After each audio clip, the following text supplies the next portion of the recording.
আদ্রর হুমকিমূলক কথাটা শুনে আয়রা বলে, আপনার যদি মনে হয় আপনি হুমকি দিয়ে আমাকে চুপ করাতে পারবেন তাহলে সেটা ভুল।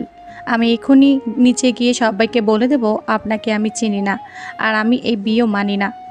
আদ্র পাল্টা জবাব দেওয়ার জন্য সগৌরবে নিজেকে তৈরি করে একটা ডেভিল স্মাইল দেয়, আর সেটা দেখে আয়রা ডোন্ট কেয়ার ভাব নেয়।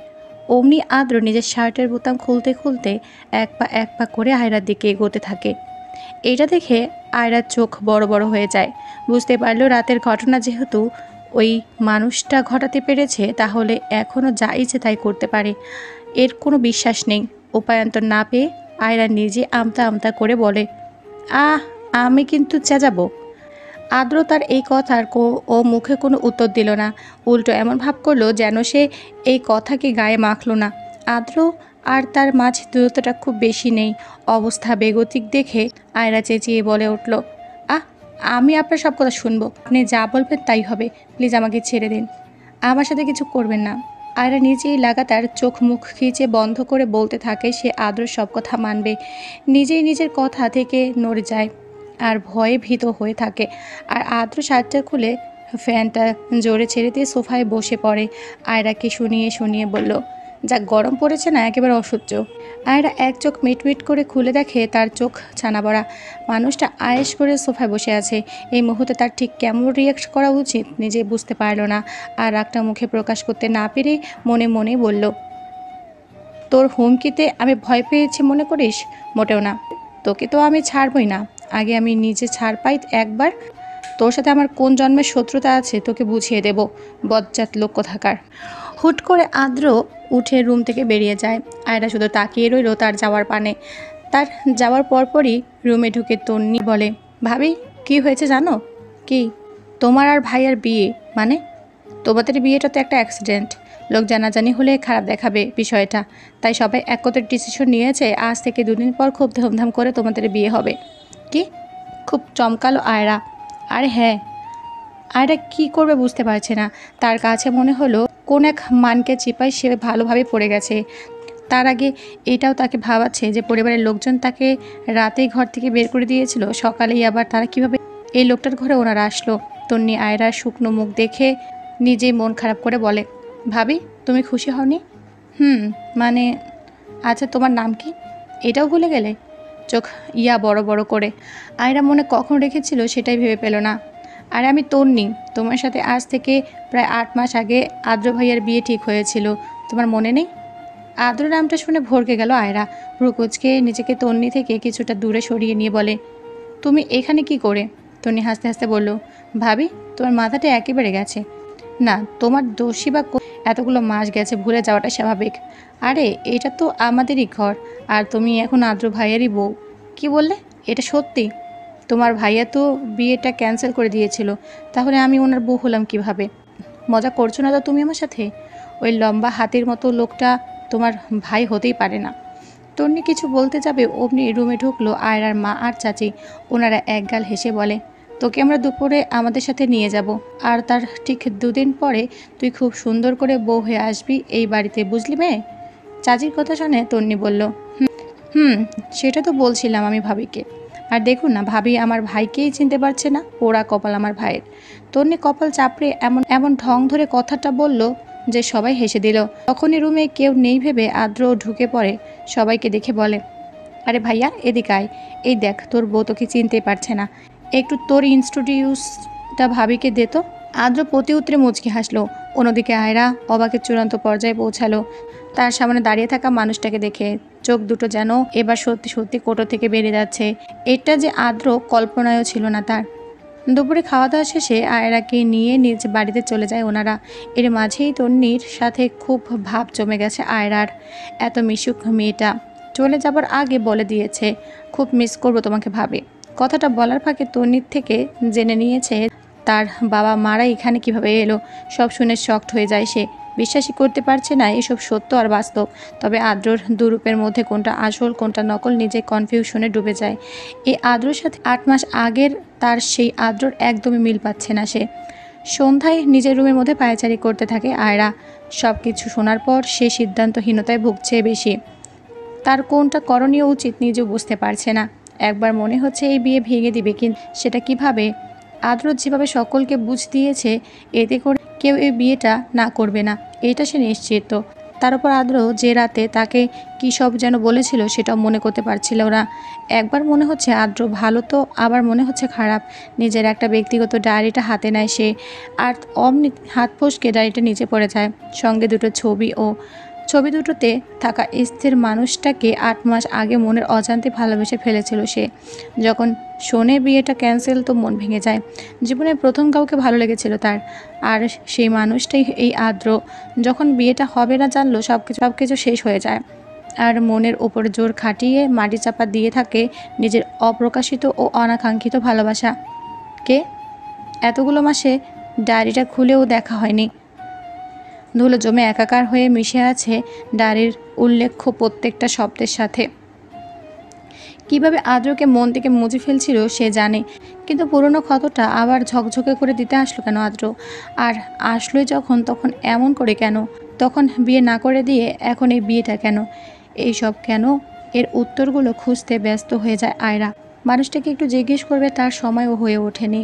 চলে আসার আগে আদ্রকে হন্য হয়ে খুঁজছিল, তবে সে পায়নি, দেখা মেলেনি মানুষটার। সায়ন আর রাতুল আদ্রকে একটু বেশি ড্রিঙ্কস করতে দেখে বলে, ভাই তুই ঠিক আছিস? হ্যাঁ একদম। এত ড্রিঙ্কস তো তুই করিস না, কি ব্যাপার বলতো? ওই মেয়েটাকে দেখলে নিজেকে সামলাতে পারি না রে, খুব রাগ হয় খুব। বলতে বলতে টেবিলের ওপর ঢলে পড়ে, চোখ বন্ধ করে ফেলে আদ্র। রাতুল আদ্রর গায়ে হাত দিয়ে বলে, এই ভাই, কোন মেয়ের কথা বলছিস? আদ্র, এই আদ্র কথা বল, কে আবার কি করলো তোকে? এই মেয়েগুলো সব এক, সব কটা খারাপ। সায়ন বলে, ছেড়ে দে, এ তো আজ গেছে, 2 দিন পর এর বিয়ে, আর ও কোন মেয়ের কথা বলছে এখানে? আমি যদি জানতাম তাহলে তো বলেই দিতাম, ওকে জিজ্ঞেস করতাম না। রাগ করছিস কেন? রিয়ার সাথে আবার ব্রেকআপ হলো নাকি? হ্যাঁ।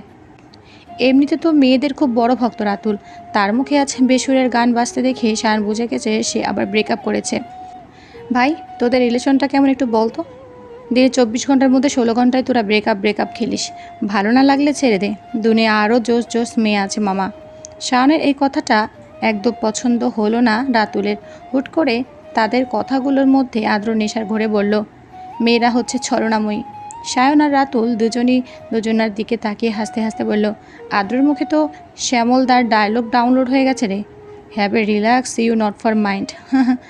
মূলত এই বিয়েটাকে মন থেকে মানতে পারছে না আদ্র। সে যে কেন এসব করছে নিজে জানে। একটা চাপা কষ্ট সর্বদা বিদ্যমান তার মধ্যে, কিন্তু কি সেটা? এভাবে 3 দিন কেটে যায়। কেন যেন বিয়েটাকে না করতে পারলো না আয়রা। গায়ে হলুদও হয়ে যায়। এর মাঝে আদ্রর সাথে যোগাযোগের চেষ্টা সে করেছে, কিন্তু আদ্র কোনো রেসপন্স নেই। এক পর্যায়ে বিয়েটা নিয়ে প্রচণ্ড দ্বিধাদ্বন্দ্বে পড়ে যায় আয়রা। দোটানার মধ্যে দিয়ে যাচ্ছে দিন, আর আজ তার বিয়ে। সামনে কি হবে বা হতে যাচ্ছে তার কিছুই জানা নেই। বাহির থেকে শোনা যাচ্ছে বরযাত্রী এসেছে। অমনি হুমড়ি করে সবাই বেরিয়ে যায়, আর রুমের মধ্যে একলা ভাবনা বিভোর হয়ে পড়ল আয়রা। তার ভাবনার ছেদ পড়ে রুমে কারো উপস্থিতিতে। সেই মানুষটিকে দেখে একটু অবাক হলো আয়রা, আর সঙ্গে সঙ্গে উঠে দাঁড়ায়। মানুষটি আয়রার দুগালে হাত রেখে বলে, তুই এই বিয়েটা করিস না আয়রা, ভেঙে দে বিয়েটা।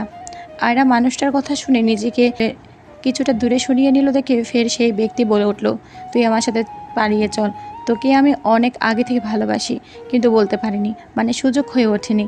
আজ সকালে শুনেছি যে তোর বিয়ে, আর নিজেকে স্থির করতে পারলাম না, ছুটে আসলাম তোর কাছে। প্লিজ চল আমার সাথে, তোকে অনেক সুখে রাখবো, বিশ্বাস কর, আরও ফিরিয়ে দিস না আমাকে প্লিজ। এসব কি বলছেন আপনি ঈশান ভাই? আমি ঠিকই বলছি আয়রা।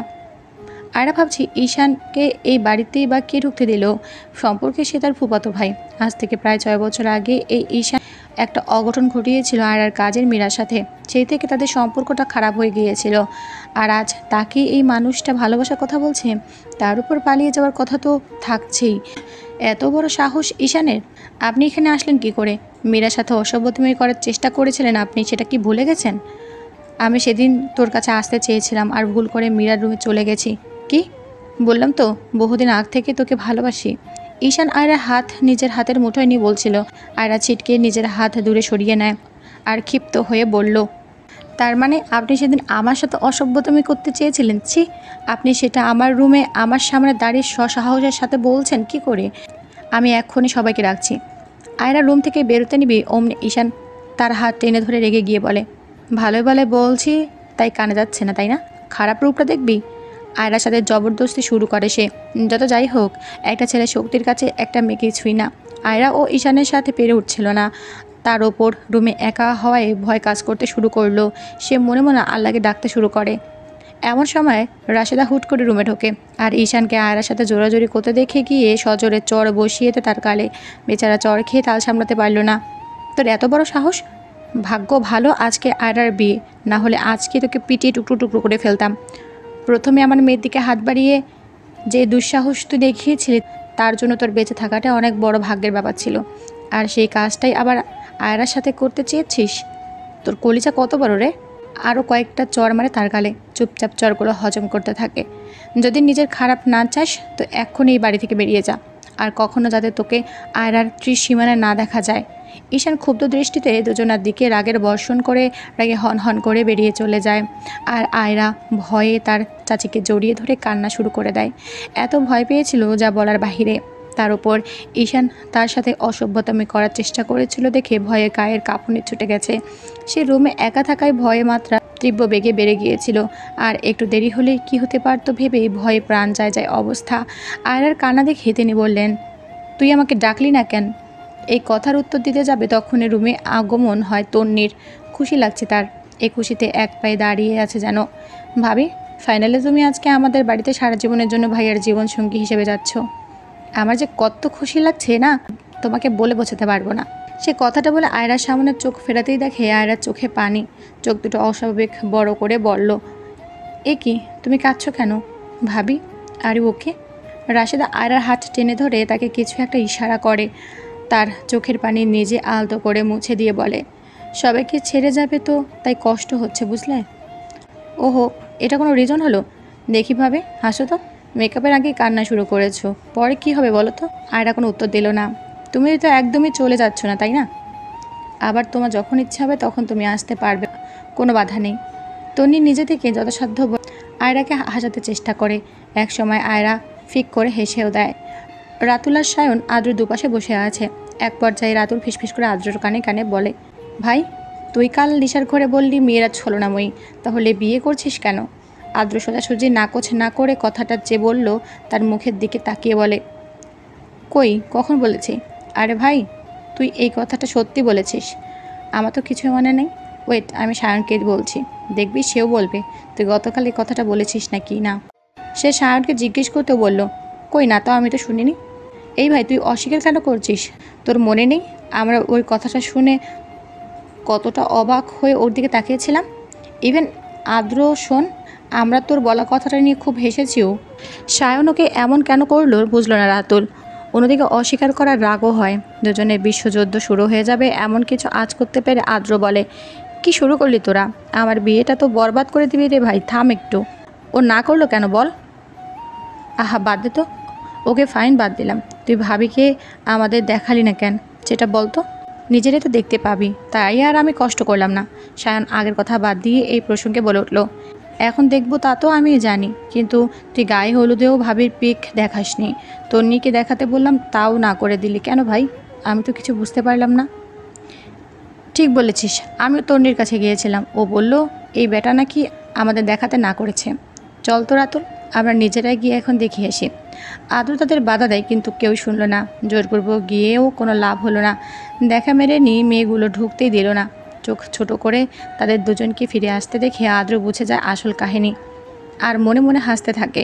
বিয়ে সম্পূর্ণ হলে বিদায়বেলায় আয়রার কান্নায় পুরো বাড়ি কিছু সময়ের জন্য নীরব নিস্তব্ধ হয়ে যায়, যেন দুঃখের ছায়া নেমে আসলো। প্রত্যেক মেয়েদের জীবনে এই সময়টা খুব কষ্টের। আপনজন, আপন পরিবেশ সব ছেড়ে অন্য এক অজানা পরিবেশে অচেনা মানুষের সঙ্গে চলাটা শুরু করে দেয় এই বিয়ে। মেয়েদের জন্য এটা থেকে হয়তো প্রথম ত্যাগের শুরু। আয়রা কাঁদতে কাঁদতে বেহুশ হয়ে যায়। গাড়িতে উঠিয়ে আদ্রর পাশে বসানো হয় তাকে। তন্নি তার পাশে বসলো। গাড়ি আপন গন্তব্যে ছুটতে শুরু করলে আয়রার মাথা নড়চড় করে পড়ে যেতে নেয়। এটা দেখে তন্নি বলে, ভাইয়া, নিজের বউকে সামলাতে পারিস না? কেমন নিষ্ঠুর রে তুই, ভাবে পড়ে যাচ্ছে, ওনাকে ধর। আদ্র ঝাড়ি খেয়ে আয়রাকে ধরে রাখার চেষ্টা করেও ব্যর্থ হলো। অনিচ্ছা সত্ত্বেও করতে যা হয়।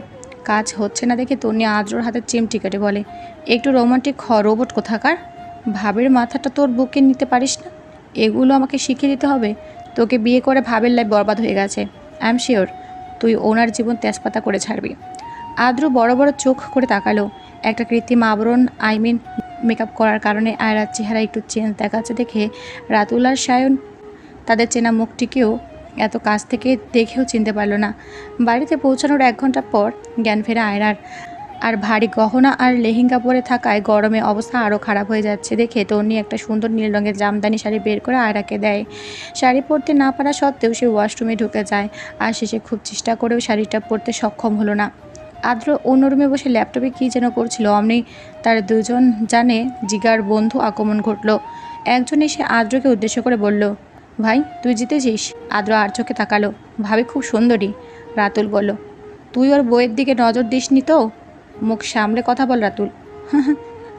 আচ্ছা সরি, মজা করছিলাম। আদ্র চুপচাপ কাজ করে যাচ্ছে নিজের মতো।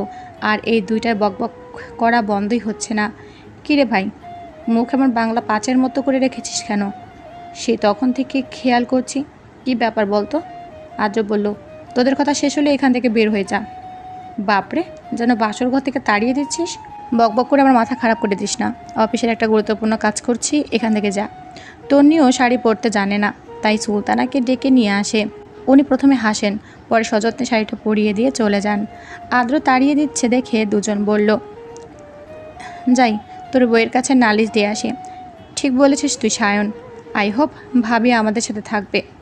আদ্র দাঁতে দাঁত চেপে দুজনের দিকে তাকালে দুজনই ভেঙচি কেটে বেরিয়ে আয়রার রুমে যায়। আর তন্নি ঢুকতে দিতে চাইল না, কিছুক্ষণ পর ঢুকতে দেয়।